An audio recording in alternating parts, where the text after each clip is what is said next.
हाय friends, welcome back. Dear friends, आजच्या व्हिडिओमध्ये आपण आणखी 20 basic but very important word शिकणार आहोत. त्यांचा वापर आपण सेंटेन्सेस मध्ये देखील शिकणार आहोत. So let's begin. आजचा आपला फर्स्ट वर्ड आहे इश्यू. इश्यू याचा मराठीमध्ये अर्थ होतो एखाद्या चर्चेचा विषय, एखाद्या वादाचा मुद्दा, एखादी गोष्ट वाटप करणे किंवा छापणे. सेंटेन्सेस मध्ये आपण याचा वापर पाहूया.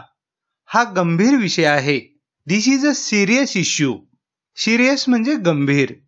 मी या मुद्द्यावर आपल्याशी सहमत आहे. I agree with you on this issue. Agree म्हणजे सहमत असणे. चला आता आजचा आपला पुढील वर्ड शिकूया. केस. केस याचा मराठीमध्ये अर्थ होतो विशिष्ट परिस्थिती असणे, खरी परिस्थिती असणे, न्यायालयीन खटला किंवा एखाद्या गोष्टीचे आवरण असणे. सेंटेन्सेस मध्ये याचा वापर पाहूया. ही अत्यंत दुर्मिळ बाब आहे. This is a rare case. Rare case म्हणजे दुर्मिळ बाब. आपण खटला जिंकलात का? डिड यू विन दी केस?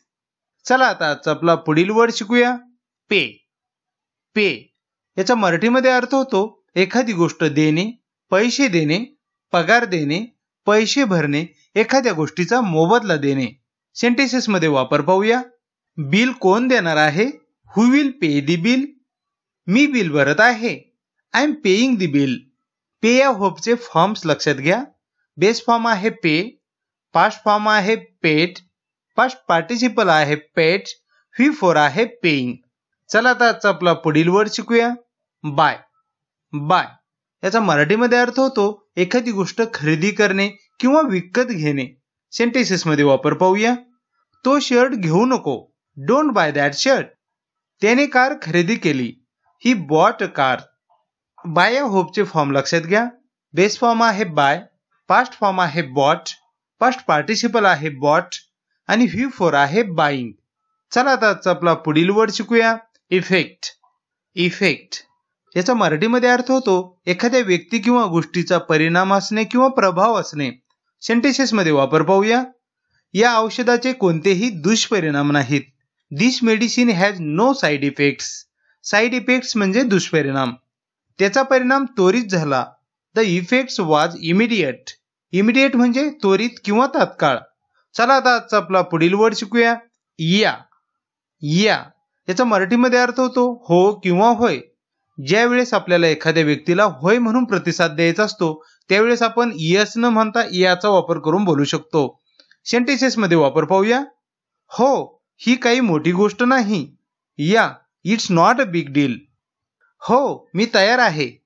या, आय एम रेडी. चला आता आपला पुढील वर्ड शिकूया. ओ. ओ याचा मराठीमध्ये अर्थ होतो अरे. ज्यावेळेस आपल्याला एखाद्या गोष्टीबाबत आश्चर्य व्यक्त करायचे असते, भीती व्यक्त करायची असते किंवा दुःख व्यक्त करायचे असते तर त्यावेळेस आपण प्रतिक्रिया देताना ओ या वर्डचा वापर करून बोलू शकतो. सेंटेन्सेस मध्ये वापर पाहूया.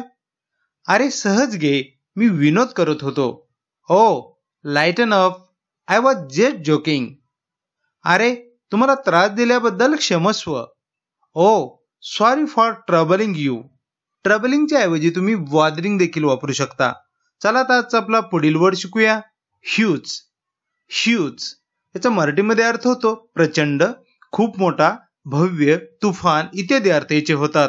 एखाद्या गोष्टीचे प्रमाण खूप मोठे आहे किंवा एखादी गोष्ट संख्येच्या बाबतीत खूप मोठी आहे असे ज्यावेळेस आपल्याला बोलायचे असते त्यावेळेस आपण ह्यूज या वर्डचा वापर करून बोलू शकतो. सेंटेन्सेस मध्ये वापर पाहूया. तो एका मोठ्या अपार्टमेंट मध्ये राहतो. He lives in a huge apartment. ही खूप मोठी चूक आहे. This is a huge mistake. चला आता आपला पुढील वर्ड शिकूया. टायनी. टायनी चा मराठीमध्ये अर्थ होतो चिमुकला, खूप लहान किंवा छोटासा. सेंटेन्सेस मध्ये वापर पाहूया. तिच्या गालावर एक छोटासा तीळ आहे. She has a tiny mole on her cheek. Mole म्हणजे तीळ. बाळाने त्याचा चिमुकला हात माझ्या हातामध्ये ठेवला. The baby put his tiny hand in mine. चला आता आपला पुढील वर्ड शिकूया. स्टफ.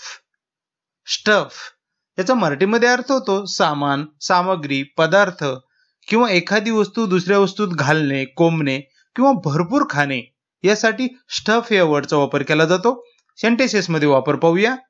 मी पोटभर खाल्ले आहे. I am stuffed.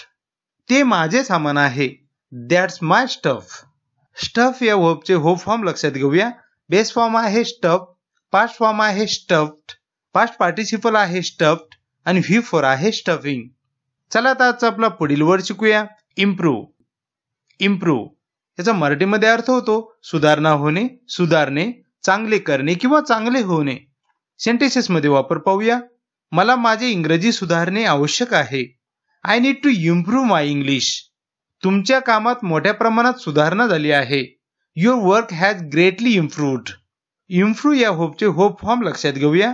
Base form आहे इम्प्रूव्ह, पास्ट फॉर्म आहे इम्प्रूव्ड, पास्ट पार्टिसिपल आहे इम्प्रूव्ड आणि व्ही फॉर आहे इम्प्रूव्हिंग.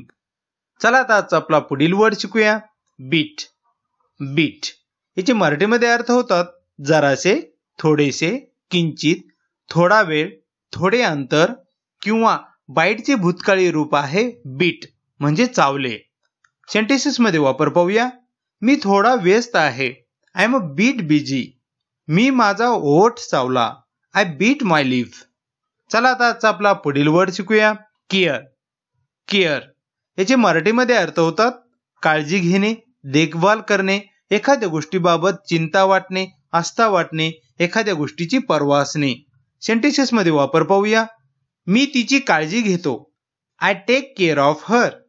मला तुझी पर्वा नाही. I don't care you. Care या होपचे फॉर्म्स लक्षात घेऊया.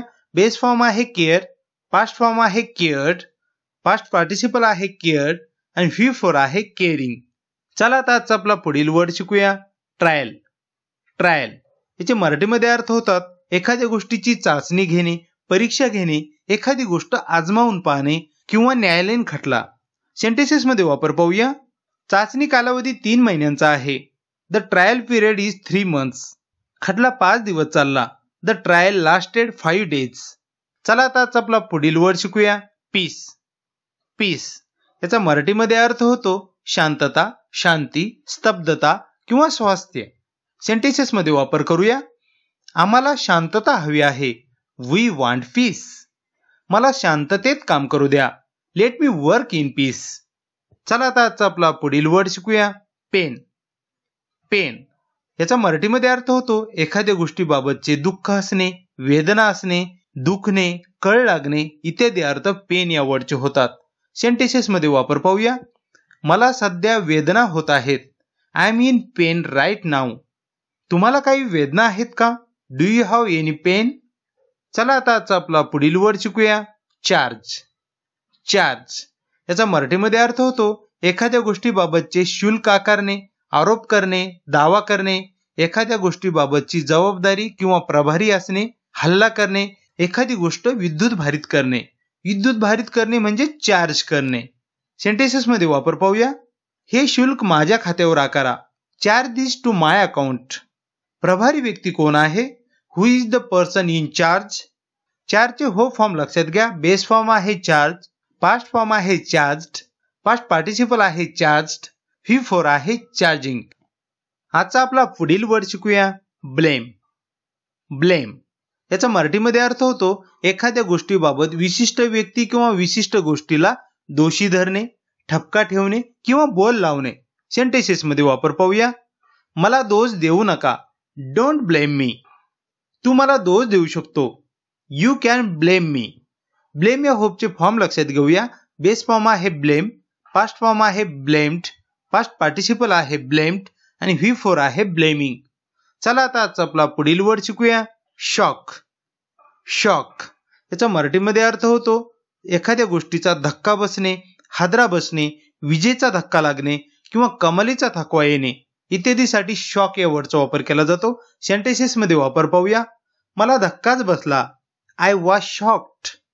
या बातमीने मला धक्का बसला. दिस न्यूज शॉक्ड मी. शॉक या होपचे फॉर्म्स लक्षात घेऊया. बेस फॉर्म आहे शॉक्ड, पास्ट फॉर्म आहे शॉक्ड, पास्ट पार्टिसिपल आहे शॉक्ड आणि व्ही फॉर आहे शॉकिंग. चला आता आजचा आपला शेवटचा वर्ड शिकूया. स्पाइट. स्पाइट याचा मराठीमध्ये अर्थ होतो द्वेष करणे, मत्सर करणे किंवा तिरस्कार करणे. सेंटेन्सेस मध्ये वापर पाहूया. तिने फक्त माझ्या द्वेषापोटी हे केले. She did it just to spite me. तो फक्त माझ्या मत्सरापोटी कामे करतो. He does things only to spite me. स्पाइटचे हो फॉर्म लक्षात घेऊया. बेस फॉर्म आहे स्पाइट, पास्ट फॉर्म आहे स्पाइटेड, पास्ट पार्टिसिपल आहे स्पाइटेड, V4 आहे spiting. Dear friends, thanks for watching till the end. हा व्हिडिओ जर तुम्हाला आवडला असेल तर व्हिडिओ नक्की लाईक करा. अद्याप आमचे चॅनल तुम्ही जर सबस्क्राईब केले नसेल तर नक्की सबस्क्राईब करा. बेल आयकॉन प्रेस करा जेणेकरून नवनवीन व्हिडिओचे अपडेट्स तुमच्यापर्यंत येत राहतील. भेटूया पुढील व्हिडिओमध्ये. Bye bye, take care.